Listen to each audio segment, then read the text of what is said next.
భానుమతి అయితే ఇలా అడుగుతూ ఉంటుంది.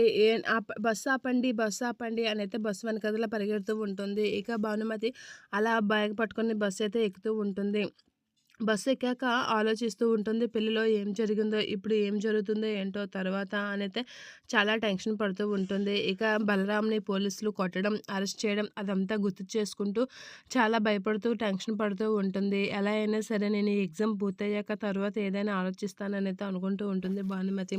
ఇక బలరాంనైతే పోలీసులు తీసుకెళ్ళడం అవన్నీ గుర్తు చేసుకొని కంగారు పడుతూ ఉంటుంది. ఎగ్జామ్ హాల్‌కి అలా వెళ్తూ ఉంటుంది. అలా కంగారుగా ఎగ్జామ్ హాల్‌లోకి వెళ్ళి ఎగ్జామ్ రాయడానికైతే రెడీ అయ్యేసరికి అందరూ భానుని చూసి షాక్ అవుతూ ఉంటారు.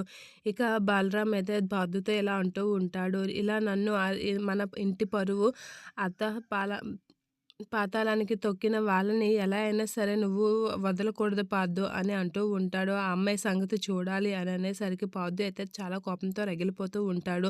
ఇంత దారుణంగా మన కుటుంబాన్ని అవమానం పరిచేలా చేసింది అని అనేసరికి భాను అయితే ఎగ్జామ్ రాసుకుంటూ ఉంటుంది.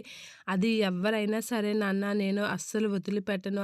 వాళ్ళని మ నన్ను నీ పరువు బయట పెట్టిన వాళ్ళని అస్సలు విడిచిపెట్టను.